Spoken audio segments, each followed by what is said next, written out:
દર્શક મિત્રો, નવરાત્રિ આડે હવે થોડા જ દિવસો બાકી રહ્યા છે, ત્યારે આપણે અત્યારે જોઈ રહ્યા છીએ કે જે નવરાત્રિમાં જે કલાકારો છે કઈ કઈ પ્રકારની તૈયારીઓ કરી રહ્યા છે અને આ વર્ષે તેઓ કયું નવું કલેક્શન લઈને આવવાના છે। ત્યારે અત્યારે આપણે આવી પહોંચ્યા છીએ સુગમ સંગીત અને ફોક સંગીતના કલાકાર ધારાબેન માણેક કે જેઓ આપણને આજે જણાવશે કે તેઓ આ વર્ષે નવરાત્રિ દરમિયાન કયું નવું કલેક્શન આપણા માટે લઈ આવવાના છે। તો મેડમ, આ વર્ષે તમે શું નવું ગાવાના છો, શું નવું પીરસવાના છો? નવામાં તો એ ટાઈપનું છે કે અત્યારે બધા કલાકારો કંઈ ને કંઈ નવું લાવી રહ્યા છે અને એ લોકો શું વેસ્ટર્ન સાઈડ જઈ રહ્યું છે આપણું કલ્ચર, જ્યારે નવરાત્રિ છે એ આપણું સાંસ્કૃતિક કાર્યક્રમ છે। તો હું ઈચ્છું છું એવું કે આપણો જે સાંસ્કૃતિક કાર્યક્રમ છે એને સાંસ્કૃતિક ઢાળમાં ઢાળી અને આપણે ફોક સંગીત તરફ લઈ જઈએ। અચ્છા, ફોક સંગીતની તમે વાત કરી રહ્યા છો, તો આ વખતે ફોક સંગીતની અંદર કલેક્શનમાંથી જ કોઈ એક ગીતની કડી અમારા દર્શક મિત્રો માટે? હા, ચોક્કસ।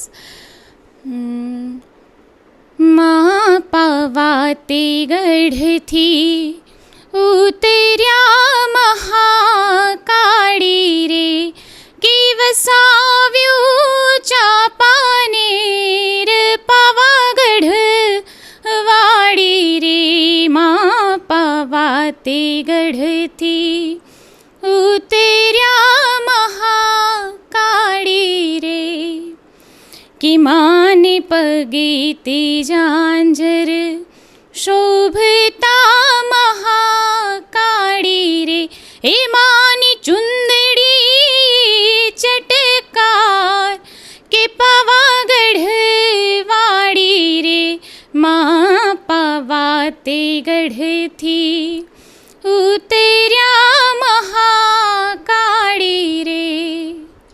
ખૂબ સરસ મેડમ।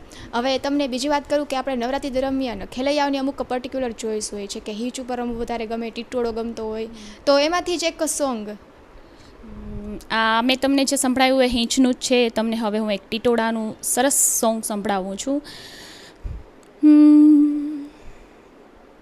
મુને એકલી જાણીને કાને છેડી રે, મુને એકલી જાણીને કાને છેડી રે,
પછી કહી દઉં યશોદાના કાનમાં, કે પછી કહી દઉં યશોદાના કાનમાં કે મારો મારગડો, મારો મારગડો, મારો મારગડો, મારો મારગડો છોડીને હાલતો થા, પછી કહી દઉં યશોદાના કાનમાં।